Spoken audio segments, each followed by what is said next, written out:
Welcome back to It's a Mimic, where you never know what you're going to get. Today, we're continuing our mini-series on Drow in Dungeons & Dragons 5th edition. I'm Ehlwyn, and I'm lurking through the Underdark with Peps and Casey while we look at some of the most dangerous members of Drow society. With everything changing as D&D 5th edition gets the 2024 updates, it's important that we don't lose any lore or details that previous editions had to offer.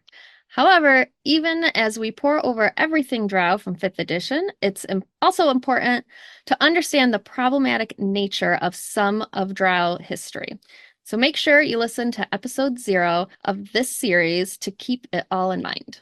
In this episode, the panel of Dungeon Masters is going to dig into the most deadly Drow of 5th edition. And wow, they are. I was gonna say I read some and I was like, hot damn. Hot damn. Hot damn. Yeah. Okay, so heading right into it, just a reminder that all Drow have the following details in their stat blocks, unless stated otherwise. They're all medium humanoids, but they are shorter than most humans. They're typically evil if they follow Lolth or any of the other gods, which most do. They move 30 feet, have 120-foot dark vision. They speak Elvish and Undercommon. Most are known for their agility and hardiness, but they tend to be slightly stronger and have better mental stats than your average human. They're known for being hard to sneak up on, as well as being very sneaky themselves. They have advantage on saving throws against being charmed, and they can't be put to sleep magically. If they're in sunlight, they have disadvantage on attacks and perception rolls that use their sight. They can all cast dancing lights at will, and once per day they can cast darkness and fairy fire. And of course, the higher the CR, the higher the numerical stats. So keeping that all in mind, we're going to jump in right away with the Drow Shadowblade. So the Drow Shadowblade is a stealthy and lethal combatant in the Underdark, blending the traits of the Drow with the arts of shadow manipulation. Clad in dark, form-fitting studded armor with a cape that kind of appears to dissolve into shadows at the end, these Drows are often seen as elite assassins and spies, adept at striking from the darkness. They utilize a combination of agility, cunning, and magical abilities to outmaneuver their foes, making them formidable opponents in both one-on-one encounters and large skirmishes. Drow Shadowblades serve the interest of powerful matriarchs or as agents of the Drow's intricate political schemes. They are trained in both the use of weapons and magic, specializing in stealth and deception. Their affinity for darkness and shadows allows them to blend into their surroundings, often striking when least expected. It is said that the way the Shadow Blades gain their power is by slaying a shadow demon and preventing it from reforming in the abyss. This allows them to siphon the powers of the shadow demon for themselves. So Megan might not like these because she loves shadow demons. So they are a CR of 11. They've got an AC of 17 with about 150 hit points. They've got the standard walking speed that we had mentioned above. Their abilities, so they have above average in all of their stats, with a +5 to their dex being the highest, followed by a +3 to constitution, a +2 to their strength and wisdom, and a +1 to intelligence and charisma. They have a +6 to perception and a +9 to stealth, as well as a +9 to dexterity, a +7 to constitution, and a +6 to wisdom saving throws. They have the typical Drow Fae ancestry and sunlight sensitivity, but they also have something called Devil's Sight, where magical darkness does not impede their vision. They have a passive perception of 16, as well as the mentioned 120-foot dark vision. They have a multi-attack, so these Drows make 3 shadow sword attacks.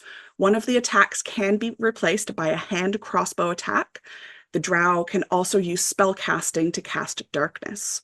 So the Shadow Sword is a melee or ranged weapon attack. It's a +9 to hit with a 5-foot reach, or if they do ranged, it is 30 to 60 foot, and they deal 7d6 +5 necrotic damage. For the hand crossbow, that's a ranged weapon with a +9 to hit.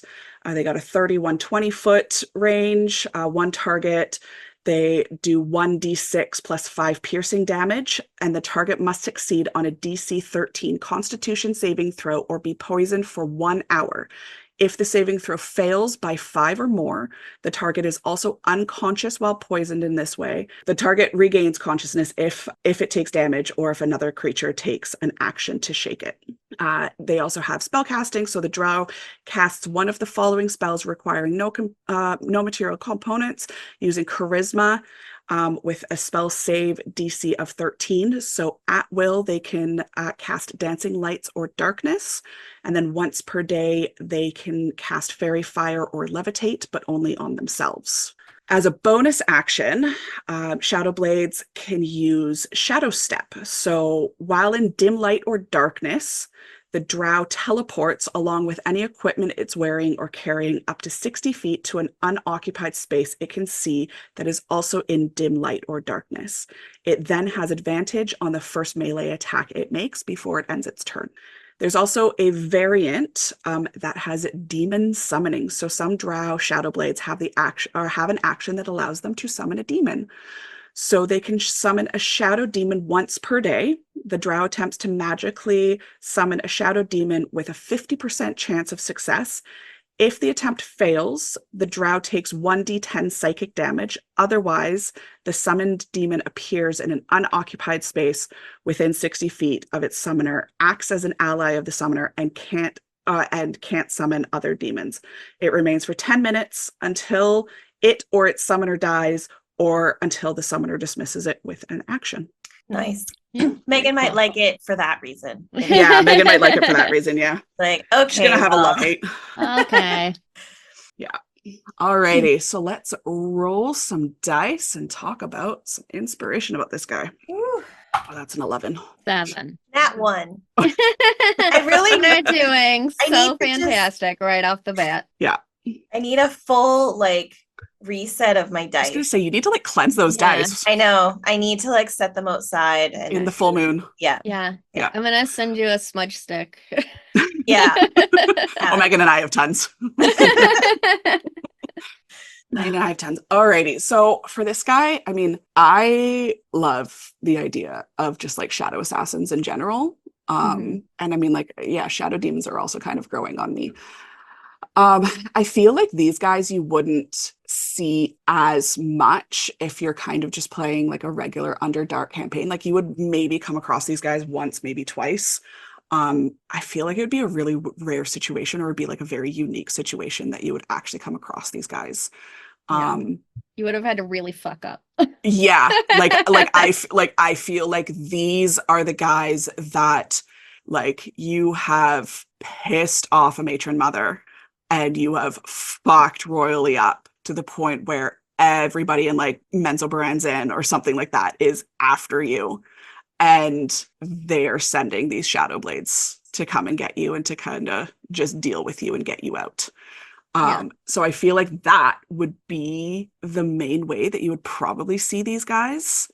As far as fighting them and things, they're a CR of 11, so they're gonna be pretty formidable. And I mean, the fact that they do 7d6 plus 5 necrotic damage with their sword, and they can do that 3 times, so that's on average that's just over 75 points of damage in 1 round. That's pretty tough. So you're definitely probably going to want to be strategic when you're either giving these to your party or you're playing as a party member, and just being mindful of, if you know what they are, making sure that, if you've got a cleric, they're casting light or something like that to get away, to do away with shadows. If you're the DM, you're probably going to want to set up the space where you could take advantage of their shadow step. So, kind of playing it on both sides. And then making sure that you're almost spreading out, and you're going to be attacking this guy with some ranged, even though they've got ranged weaponry as well, almost being away from them is probably a lot better than being closer to them. Yeah. Because if you're close to them, you're going to get fucked up. Yeah. I also just love a something that can cast darkness and also see through that darkness. Mm-hmm. Yeah. Like that is I Yeah. had a warlock that could do that, and she would just drop darkness. And then also she had blink, so she'd blink in and out and the darkness would pop in and out as she Yeah. did. That's Yeah. awesome. That's a Yeah. flex. Yeah. Yeah, that is a big flex. She did not care that the other party members could not see in that darkness. Yeah. Yeah. But I really like that, like flavor wise, that they have to like kill a shadow demon and then prevent it from coming back, and then they can summon a shadow demon. I would make that the same shadow demon. I was just thinking Like that. they like absorb that shadow demon Yeah. and can bring it forth. Yeah. And I think as a DM, it would be very cool for your party when they are way too low level to actually fight this thing, see that happen, see it kill the shadow demon and prevent it from coming back and absorb it. And then later on, they fuck up and this thing comes after them and they see that shadow demons come out of them and they're like, oh, it's this guy. Like, Yeah. fuck. Like they witnessed how much power it has and now they have to deal with it. I think as a DM, like throwing in things like that and bringing back little pieces from earlier in the campaign is a very cool way to use things that have so much flavor. Yeah, I was going down the same like avenue, Peps. I was trying to think of, because I think they're really cool and it would be cool to play one Mhm. in your party. And so you could have like a slow burn for character development if you just had a drow, and then with the party you go to the abyss and encounter some different like demons. You end up encountering a shadow demon and it like triggers this whole thing with one of your party members, and then they become the Shadowblade and like just level the fuck up like crazy.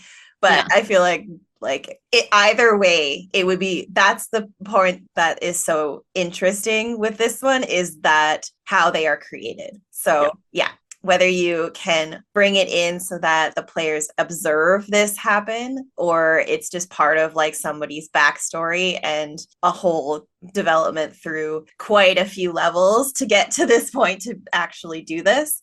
I think that would be really cool. Yeah, I think that that's definitely got a lot of really good kind of role play potential there with the shadow demon. Mm-hmm. Very cool. Alrighty, who we got next? I think that's me. Let's...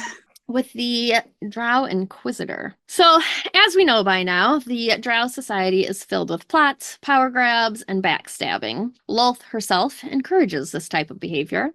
However, to ensure However, to ensure the double crossing is at a manageable level, the high priestesses have appointed inquisitors. It is their job to root out traitors and keep a certain amount of order within the society. Their authority within the community is so high they are matched only by the matron mothers. If they decide you are a threat to the hierarchy, you can expect a painful interrogation, and if found guilty, then a horrific death. Looking at their stats, they are a CR 14 with an AC of 16 and about 149 hit points. Their stats are all relatively high, the lowest being strength with a +1, and wisdom and charisma both get a +5. They have one condition immunity against being frightened. Along with the Fey ancestry and sunlight sensitivity, they also have Discern Lie. The Drow discerns when a creature within earshot speaks a lie in a language the Drow knows. Now, I do find it interesting. They also have a +10 to insight, which most players use to tell if someone is lying, but they don't really need that to do insight checks because they just automatically know if you're lying, I guess, unless you're speaking a language that they don't know. Yeah. Would be the only time. And then they would just get it off your body language, maybe? I would, I assume. So getting into attacks, they can make 3 Death Lance attacks, which are a +10 to hit and do 1d6 +5 piercing, and also 4d8 necrotic damage. The target's max hit points is reduced by the amount of necrotic damage taken. So that can be quite a bit of damage taken off your max in one hit, and they can do 3 hits per turn. So that can really take you down in one round. This lasts until the target long rests, and if your HP is reduced to 0 in this way, you die. They also have spellcasting and can do dancing lights at will. At will, they can do dancing lights, detect magic, message, and thaumaturgy. Once per day, they can cast clairvoyance, darkness, detect thoughts, dispel magic, fairy fire, levitate on themselves, silence, suggestion, and true seeing, which thematically, I think those all fit super well. Yeah. As a bonus action, they have spectral dagger, which recharges after a short or a long rest, so they can do it once per short or long rest. They conjure a floating spectral dagger within 60 feet of itself. They can make 1 melee spell attack on a creature within 5 feet of the dagger. On a hit, they take 1d8 plus 5 force damage. The dagger lasts for 1 minute, and on each of its later turns, it can move the dagger up to 20 feet and make another attack as a bonus action. So it's kind of like spiritual weapon, but yeah, very much so. Dark and drowy. So they really get 4 attacks per turn if they cast that.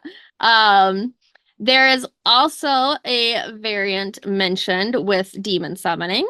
This gives the Inquisitor an action that allows them to summon a Yolkalal. So a little bit different than the last one, not a shadow demon, but a Yolkalal. They can use it once per day and have 50% chance of success. If the attempt fails, the drow takes 1d10 psychic damage. Otherwise, the summoned demon appears in an unoccupied space within 60 feet of its summoner and acts as an ally and can't summon other demons.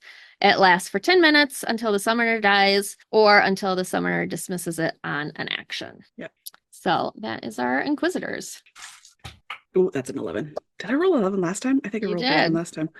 12. 14. Ooh. Ooh. Moving up. So you went first with an 11, now you're going last with an 11. That's fine. That's fine. As the dice roll. That's how you roll. Such is the fate. So there's starting to be a theme here of like a unique weapon and then this demon summoning. I actually can't visualize what a Yolkalal is. Megan was doing it's like the really weird spectral tree, like it's like the yellow tree thing that has like a single eyeball. Yeah. Yeah. Oh geez, that's like way worse. Yeah. They're not pretty. They are not. And so they are a CR of 10. Yeah. Whereas the shadow demon, which also sounds horrible, is a CR of 4. So that is, an appropriate jump in I guess CR 11 to CR 14 for the Drow Inquisitor. Yeah. Yeah, I feel like I don't know. They're interesting. I also feel like you won't actually end up encountering them specifically. You will encounter their henchmen and their people before you actually encounter them. Yeah. I don't know. I think they're a useful thing if you're going into a specific maybe more if you're going to retrieve some sort of powerful magical item or something, I think you would encounter more of these versus if you're just going in for a big fight around powerful drow. Yeah. I think these are as the DM, this is your go-to. Your party has fucked around and now they're gonna find out. Right? Their whole thing is if things get too chaotic, if things get too out of hand within the community. And some parties are very smart and they're plotting and they don't go right in guns blazing and will do some behind the scenes plotting and twisting and they're going back and forth between the houses and spreading rumors and trying to get that power struggle to hit. And, if someone rolls real low on a deception or something and a matron mother starts catching on to your party's shenanigans, that's when you encounter one of these. They get sent to you, probably in the middle of the night or something when you're least expecting it, and pull you into this torture of questioning. Yeah. Right. Or they're the first level that you have to break through, is you have to first get to them and then pass their test. Like, they're the pre-interview to the interview. right. Yeah. Yeah. I feel like I agree that I feel like you wouldn't really encounter these as much as well. Like these are going to be on the rare occasion. Like some of the others that we've talked about were like, yeah, you'd find them roaming around in the city and things like that, and you'd have regular interactions. Whereas these, I feel like because they're specifically appointed by the matron mother, she has handpicked them from the priesthood.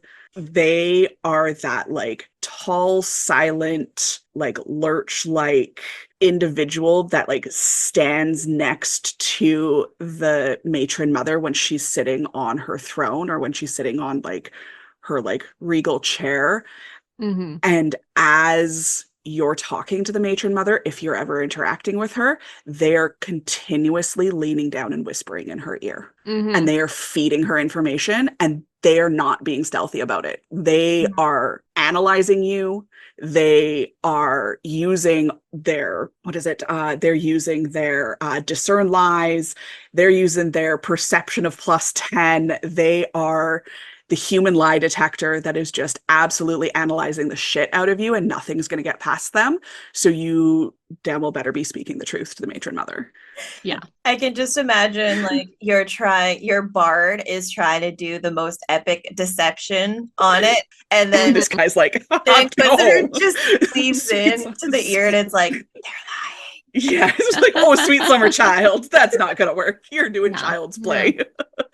Well, I mean, they can also cast message, so like they wouldn't even have to whisper it down. Like they wouldn't just be able to. I feel like for an ego thing to get a one-up on you, they would just be blatantly being like, no, they're lying. Like leaning down, like very obviously feeding information into the matron mother's ear. Now they could be sending message to their henchmen to be like, hey, I need you guys to start setting up, locking down the entrances, formulating and putting yourself into, our battle pattern to absolutely destroy these guys.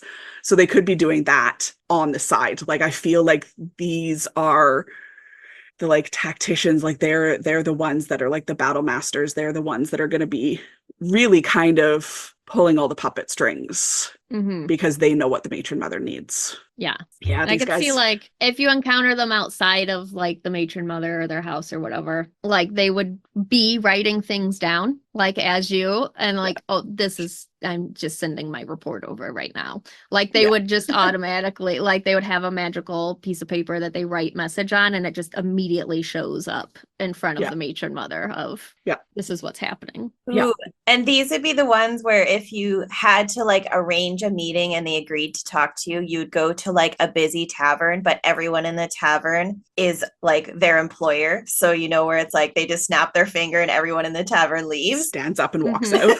This is that scenario. 100%. 100%. Yeah. They all know that they don't want to fuck around. I also I just have to say, like, the fact that they could do almost 60 points of necrotic damage, and that drops your max hit points. Holy fuck. Yeah. That's always the worst. Yeah. These are end game. These are at the end of the arc. You've leveled up. Like you're not fighting these as squishy little like level 4s and 5s. Like you gotta be up in the high double digits of levels if you're stupid enough to try and fight one of these. You got to be a Drow Shadowblade so you can summon your shadow demon to help you try and beat it as a party. Yeah. But I mean, like, they're just gonna summon their Yoklol. Yeah. And be like, okay, I see your cute little shadow demon. Here's like Yoklol. Yes. Pokemon Go. So with an entire party plus your shadow demon, you might do some damage to one Inquisitor and their Yockwol. Maybe. Yeah. Maybe. But Yeah. like having to deal with one of these plus a Yockwol, if they end up like they've got a 50% chance on a success, but so do we if one of your characters is a Shadowblade. Mhm. So I mean, yeah, it's a lot. Yeah. That's a lot. Final advice, don't engage. Don't just tell them what they want to know. Yeah. Because they'll know anyways. Yeah, they'll know if you're trying not to. Alrighty. Moving on. What do we have next? Well, we're moving even further up in CR level and power here. So we are going to talk about the favored consort. So most priestesses of Lolth take consorts. Most importantly, they must be attractive. It's written in the book. Love it. Love it. Yep. But then they also must have wisdom, intelligence, and ability to fight. So they have to be more than just a pretty face. They're not just himbos. Yes. Okay, I guess. And so they are similar to maybe the Inquisitor, like they are expected to be an advisor, protector, confidant, partner, and let's be honest, lover to a priestess. And they may remain in more of the supportive role, like, always, 2 steps behind at the throne or 2 steps behind while they're moving through the city. But in some cases, they can take on the power of the throne for themselves, which is an interesting twist. So we haven't really talked about the art in the book thus far in this episode. It's decent for all 3 of these characters. There is art for all 3 that we've talked about. And in other episodes, I know we've mentioned lots of times they will say whether they are male or whether they're female or whether it could be both, depending on what you want to do. But here it doesn't mention it in any of these, which I think is good. Yeah. But the Shadowblade to me looks like it could be either based on the art, but I'm leaning more towards female. And then the Inquisitor most definitely looks like it's a male. And then the Drow favored consort is definitely a male. And it basically has like the Drow version of a loincloth on. They've got a skirt. And like a mesh open I love it. vest. I love it I'm so looking much. it up right now. I love this art so much because this is exactly what I would imagine a Drow consort, like a male Drow consort, to look like. Yeah. Like the spiderweb mesh vest and the like Trojan style skirt. Yeah. Totally. And even The like leather the skirt. sandals. With the little sandals with 100% with like the little silver chains, adorning, kind of like closing the vest and like kind of like just draping so elegantly the shoulders. Mm-hmm. Exactly what I would envision. Like, absolutely, they're going to be in the skimpiest of skimpy. Yeah. They are going to be in Leia's gold bikini. That's exactly what I imagined as well. Yeah. It's like, imagine that, but Drow. And in this instance, they have a male, but it could very easily also be female. And I love that. Yeah, because a priestess can do whatever they fuck they want. So why wouldn't they have a female one too? Absolutely. So I thought that was interesting. So given the fact that they will support and play all of the roles that the priestess asks of them, they also have that tendency of potentially wanting to take the throne for themselves. Thus, their position may not be held for long generally. There is also all of the risks, including having to contend with Lolth's rivals. Like the priestesses are not without enemies in any of their cities. And so this is actually also, if they're the protector in their loincloth and mesh vest, they also have to play that role. And so, the turnover rate is pretty high for the favored consort.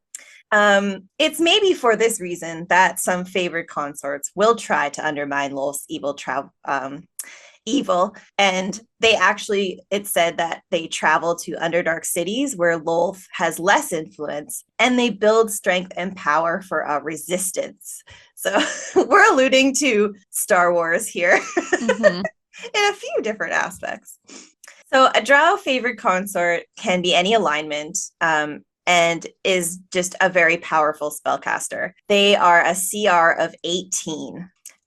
They have all above average stats. The ability modifiers for the highest are in Dex with +5, then Charisma and Wisdom with +4, Con +3, and Wisdom and Strength lowest at +2. So only +2. Yeah, only +2. That's fine. They are just simply highly acrobatic and stealthy. They have a passive perception of 18. They have a hit point average of 240. And they do have a usual movement speed of 30 feet. So, there's where you even out.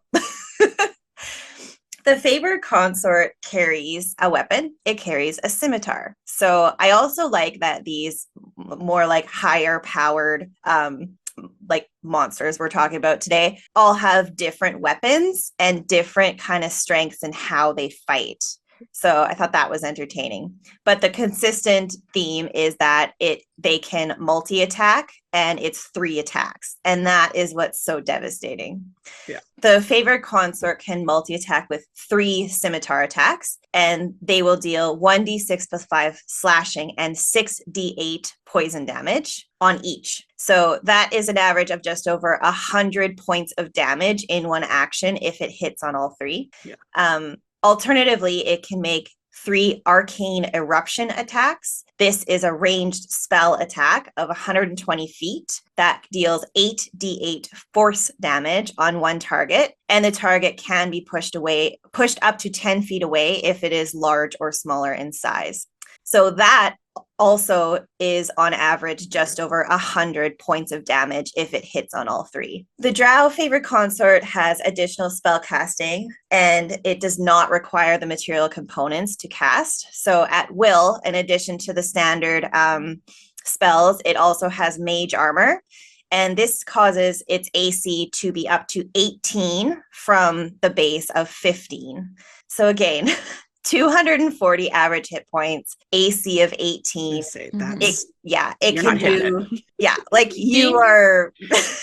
That's why it doesn't need any more than that little mesh vest. The little mesh vest. Right? I just want to point out that its base is 15, and so was the Shadowblades with studded armor.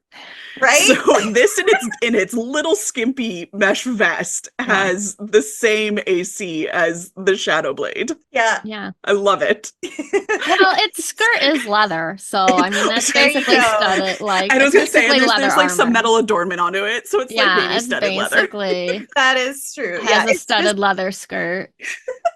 It just customized its studded leather armor to be a loincloth instead. I just bought a leather skirt that looks a lot like that one. I actually, honestly, like this skirt is so cute with like the silver webbing stitching on it. Mm-hmm. Yeah, and then like the knot belt piece. Yeah, this is when I wish that we had more of like a visual podcast where we could like pop up a picture and be like, look at how adorable he is, guys. Yeah. So cute. No notes. Yeah. All right. Yes. So at will, mage armor is an add-on, mage hand is an add-on, and message. And once per day, it also has additionally, it can cast levitate on itself. So I feel like it will rarely walk. It will just like in that epic moment of, oh, I am needed, it will just like levitate to its spot just for the sake of it, because it's fun. Mm-hmm. And 3 times per day, it can use Dimension Door, Fireball, and Invisibility. It uses Intelligence for its spellcasting, which I'll remind you is a +4 modifier. And so its spell save DC is also at 18. It's going to be rough. Fireball with a spell save DC of 18. Yeah. Yeah. Guys, ow. And finally, as a reaction, 3 times per day, it can use Protective Shield. And this is where if the drow or a creature within 10 feet of it is hit by an attack, so likely one of its allies, it can give the target +5 AC until the start of the drow's next turn. This obviously can raise it enough so that the attack roll will miss. So for the drow itself, it would end up having an AC of 23 until the start of its next turn. Yeah, you're not hitting it. Yeah, you're not hitting it too much. And then it can drop fireball on you. So well, it could drop fireball. It could do arcane Mhm. eruption where it pushes you back 10 feet. Like you're not getting close to this thing. yeah, it's just got so many tricks, and I think that's why it's even makes it even more interesting because of the visual you have for it. Yeah, is you're just like, oh, okay, this is just like its minion that follows it around and like feeds them like treats, you know, has the plate of grapes and like the fan. Yeah. But then you'll fuck around and find out. Yeah. Yeah. Alrighty. Let's roll some dice before we get more into it, and we can talk further about these consorts. 15. Oh, that's a 2. I'm at an 8. Oh. Okay. All right. Yeah, I think like if you are going in to meet with like a matron mother or the high priestesses or whoever, you know, these consorts are consorting with, like they are going to be very unassuming. You are going to see, you know, the Inquisitors behind them. Those are going to look scary. You're going to be like, okay, don't want to fuck with that guy. These are going to be the last ones that you think when you go into that room are going to be a problem, but they are going to be the biggest problem. Yeah. And it's going to throw your party off completely that like this is the one that has all these things. But I do see its spells as also being, and like the reaction of giving somebody a +5, like they would very much put that on their high priestess. Like Absolutely. if your party comes in, like I definitely see that protection level on them as well. Even just like dimension door and you're across the room, it dimension doors right to you. Mm-hmm. Yeah. I don't really remember the range on it, but like they could just dimension door right to your face. And like the second you start to like be a problem, they shut it down. Like they are there. Yeah. They'll easily be able to keep you like well away from the priestess if you end up in the room with the priestess. Yeah. Yeah. So I mean that's like as the DM, I would make them so unassuming when your party walks in. Like we said, like they're gonna be there with a plate of grapes and a fan, and you know, just like as you're describing each of the individuals in that room, each member of their team, like you're gonna beef up the other ones like visually and then just be like, and then you see this, you know, drow and like a little leather skirt and this, you know, mesh vest, and they just have a fan and they're, you know, feeding the high priestess grapes, and you know, your party's be like, oh, okay, no Giving big them deal. a foot massage. Yeah, yeah, just doting on them. And like not saying a word the whole time, not doing anything other than doting on the high priestess until the second you become a problem. Yeah. God, and their weapon, like the scimitar, also I feel like would be elaborately there's inscriptions all over it. It's pristine, it's perfect. It basically looks like it's just for show. Yeah, I was gonna say it's just for show. Mhm. Yeah. Like the priestess We just gave them is a pretty little thing. Exactly. It's like you should still have a weapon even though you're just doting on me. And so here you go. Like painting that whole picture as the DM would just be so much fun. Yeah. And then you basically wouldn't you would lead with the other types of drow in the attack. And so then your party members would end up putting like the debuffs on them and all of this stuff, and then suddenly this one just like steps out and it like tosses the plate of grapes. Arcane eruption just pushes you back, and then all of a sudden a fireball, and you're just like, what the fuck? Yeah, totally. And like, where did this guy come from? Yeah. So I was firstly, when I first started reading about this one, I was like, okay, interesting. And then when I saw the art, I'm like, oh, okay, like this one painted the most interesting picture for me, and like, oh, this would be really fun. Yeah, I definitely have to say that this is, of the three, this is my favorite. Maybe out of all of the Drow that we have talked about so far, this is probably my favorite just because of how under the radar it is. Yeah. And how much it's going to absolutely fuck someone up.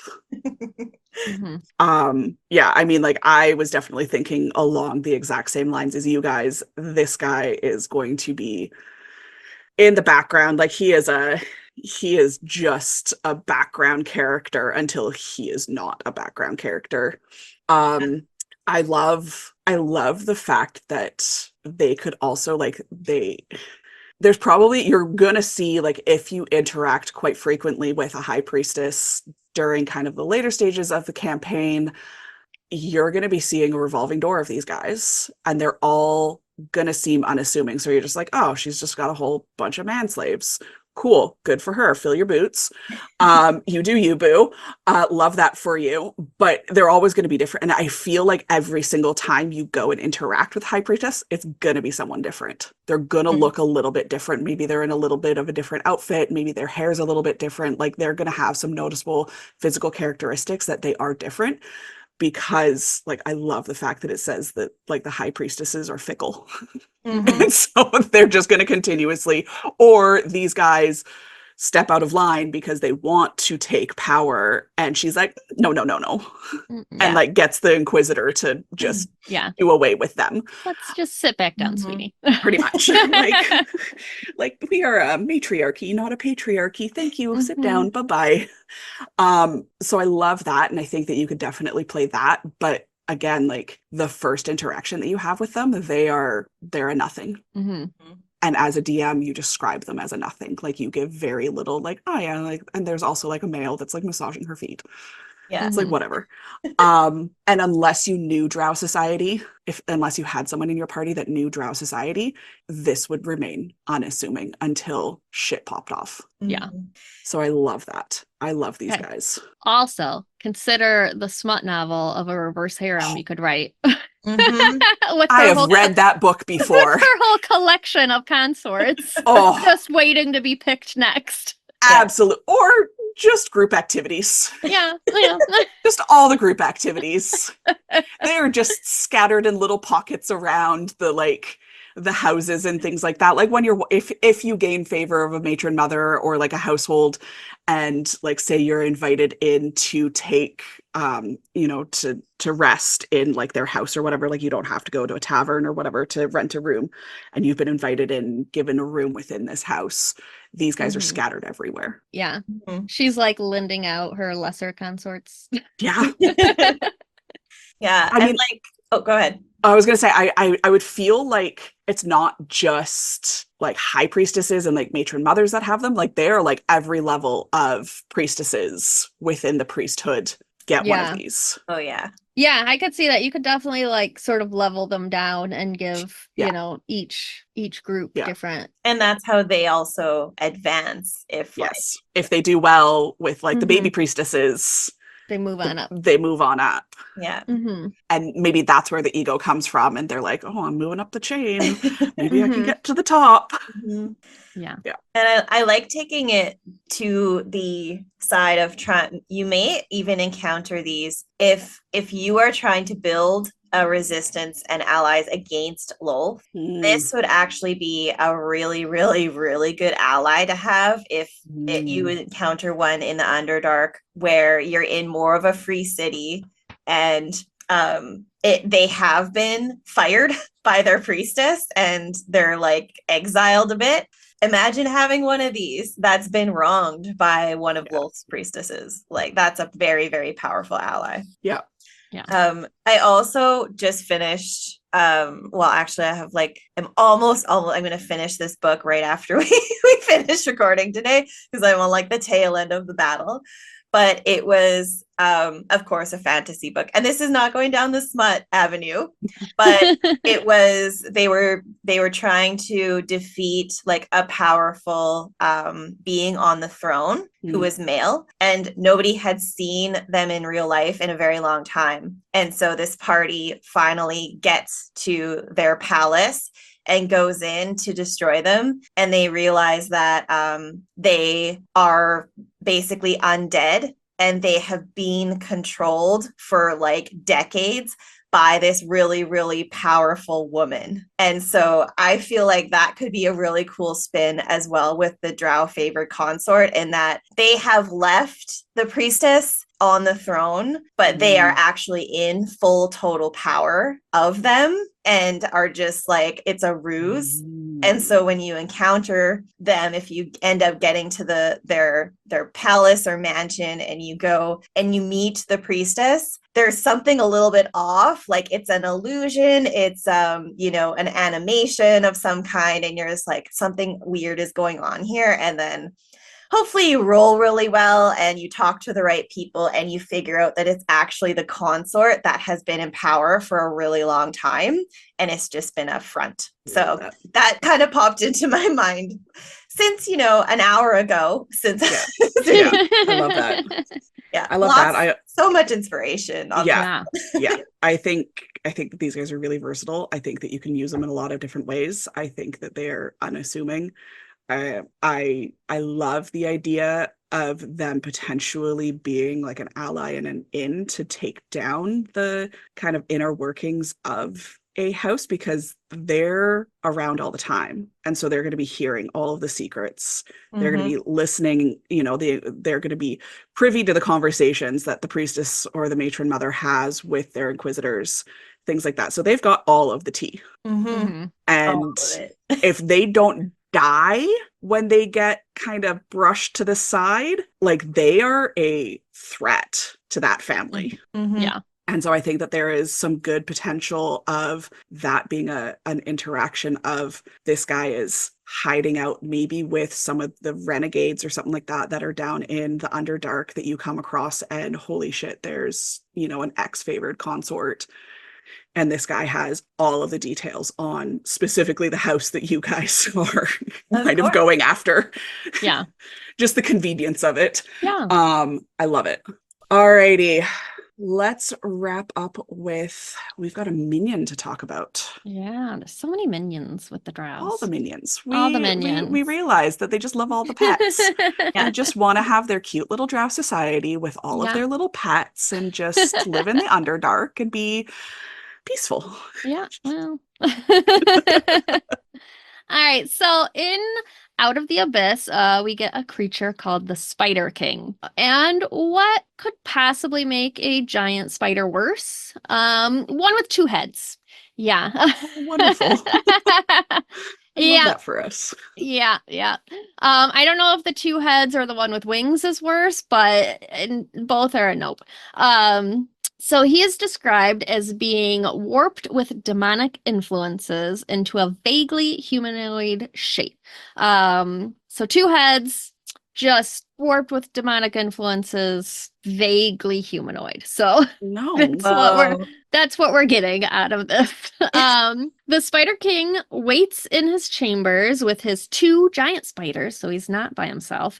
And he can sense intruders and cannot be surprised by them. These creatures are ready to fight to the death, but they aren't very likely to chase down fleeing creatures.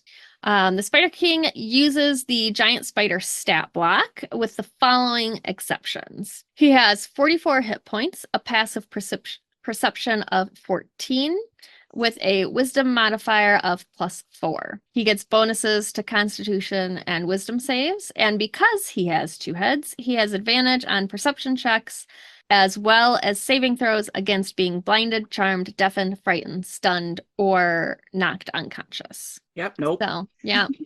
Yep, nope. Yeah. I'm still visually trying to figure out what a spider with two heads that is like demonically warped into like a humanoid body would look like. And it is just nightmare fuel because I am not creative enough to like envision that. Yeah. Yeah. I don't know if it would be almost dridery. That's what I'm wondering, is if it's like almost With a little bit two dridery with heads? two heads. Yeah. Either way, no thank you. Yeah. Kindly. And for still just to be a CR of 1. Like it maybe the visual is making it seeming way worse than that, but I'm like, really? Just CR 1? Yeah. I don't know if like that goes up at all with the modifications. I mean, like it uses the giant spider stat block with the exception of of these modifications. So I mean, I would assume that it stays a CR1. I mean, tread accordingly. Yeah. I don't like them. Yeah.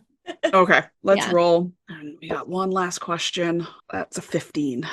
19. 10.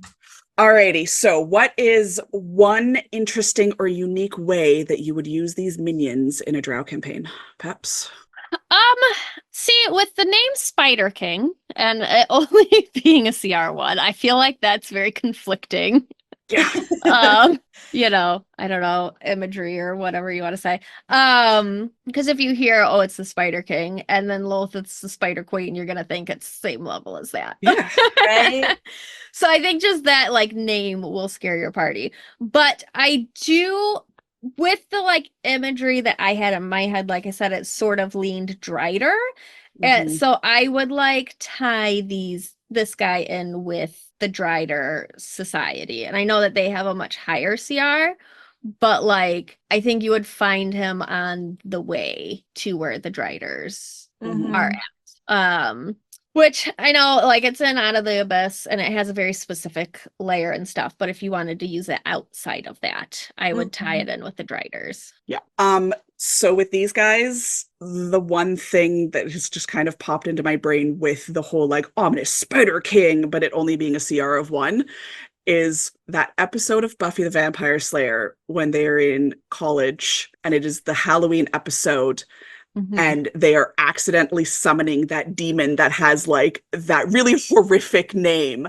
And Giles forgets to read the fine print of actual size in the book. And it is like 2 inches tall. I would do that. Essentially, like you hear whispers and rumors of the Spider King that is living in some little catacomb of the Underdark, and everybody's like, oh my god, have you heard about the Spider King? And like just building up that suspense, and as you kind of are exploring, or like you hear about it from the surface, like you have to avoid this area because there's the Spider King there and like he's gonna fuck you up, like all of that sort of stuff, and you finally get to it and it is a CR1 and you can literally just step on it and squish it. I would do something like that just to fuck with the players, because building up that suspense and then having it so lackluster is hilarious to me. It's one of my favorite episodes of Buffy. I would totally draw inspiration from that and just essentially flip it and just kind of make it a little more Underdarky, but just kind of something along those kind of vibes. I did a session based off of that episode. I love that episode so much. It's a good one. I love Anya dressing up as a bunny because she is so scared of bunnies, and she's like, it is the most horrifying costume I could find. Anyway, I could digress into so much Buffy talk that we'll save it for when we do our Buffy episode. I think I saved a meme that I gotta send to you and Adam. Amazing. I gotta get on Adam to get that onto the recording docket of doing another Buffy episode. Anyway, Casey. I was thinking, so I went to I'm like, this reminds me of Lord of the Rings when they accidentally fall into the goblin lair and there's the Goblin King. And it's like, you know, the minions, the Goblin King's minions, all of the other goblins, you know, trap them and usher them and present them to the king. And they're, yes, larger, beefier. They've basically just like by default become the king, but also are very killable. Like, spoiler, they killed the Goblin King pretty easily. Yeah. So I feel like this is kind of like that scenario. It's kind of like either a forced or accidental side quest. You present the opportunity for them to go into the lair of the Spider King. The players may or may not do it. If they do it, they end up falling into like the web, and then are like, you know, their weapons are taken from them and they are ushered to the Spider King, and it is this just weird, messed up creature. They were probably thinking Drider when they're like, oh, we're taking you to the Spider King. They will judge you. And then you get there and you're like, what the heck is going on here?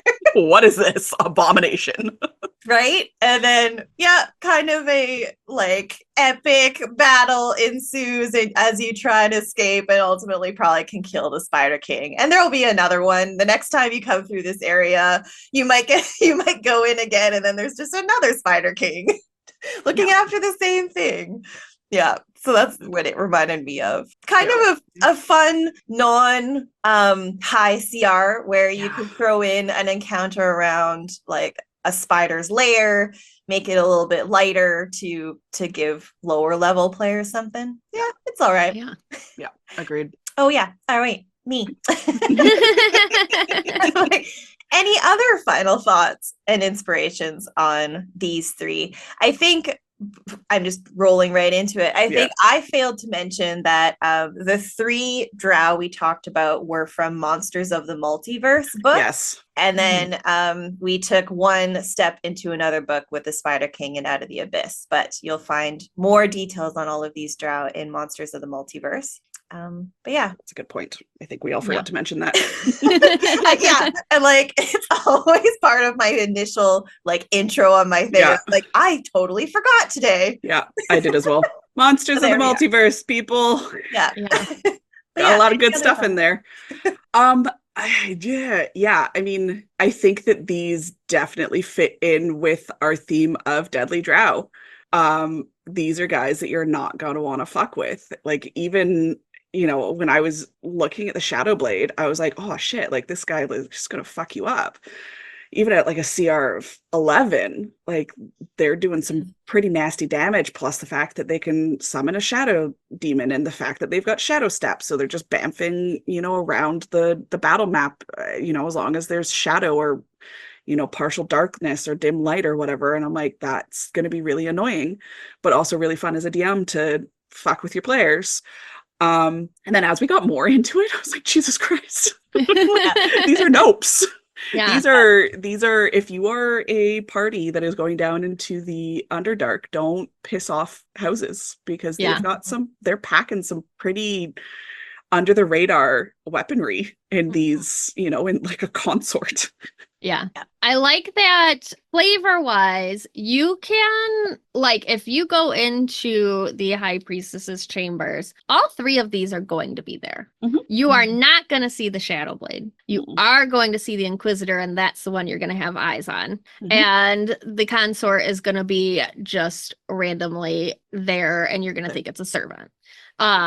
So like, you as a DM, use all 3 of them in that chamber, and if your party fucks up, then like all 3 are going to pop out, but they're only going to really have eyes on the Inquisitor. They're not going to see the other 2 coming at all. So those are going to be like huge surprises, and then 2 of them pop off demons also. So so like fun. On top of that, you think, oh, I just have to fight this one guy, and then all of a sudden it's 3 guys and 2 demons. Could you imagine if they gave the Consort also demon summoning as well? Right. I know. I feel like they probably put all these together and they're like, oh, should we be consistent with because they're consistent with the weapon and then the multi-attack and spellcasting. It's like, maybe we should do demon. And then they're like, oh, no. There's enough there. No. Yeah. Yeah, what are they? CR 18? Yeah. That would, I feel like if they had demon summoning, that would put them up with the matron mother of CR 20. Yeah. That I think we talked about her in the last episode. But what the hell kind of demon would it be? It would be like the demon. like a pit fiend? I don't know. Yeah. Like so just no. They're like, maybe we should, maybe not. They summon a god. Yeah. Lolth shows up. What's up, guys? Yeah. Here's the spin. I've been even controlling Wolf. Right. Jeez. All right. That's all for this discussion on Drow and D&D 5th edition. Please take a second to engage with a like, follow, comment, and review to help push our engagement. And don't forget to subscribe to find future inspirations for your campaigns. If you'd like to support us, we have a store with some merch and a donate button on our website, it'samimic.com, as well as a Patreon. This episode and others can also be found on Spotify, Apple Podcast, YouTube, and most other podcast apps. Thanks for listening to It's a Mimic, where you never know what you're gonna get.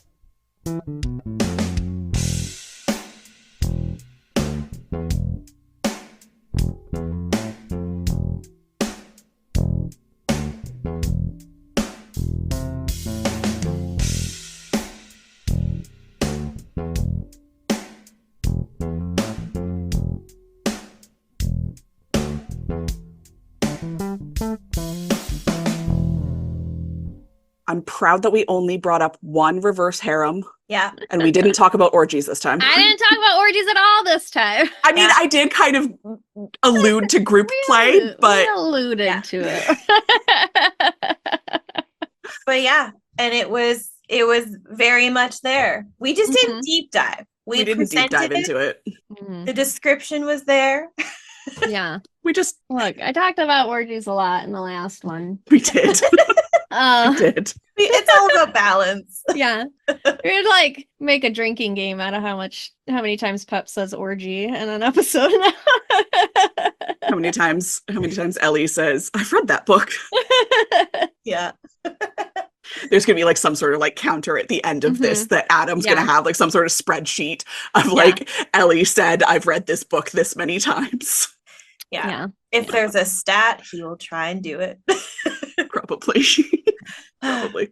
These were good though. Alrighty, friendos. Okay, now I That's have to good. try and end this and hope that it saves somewhere.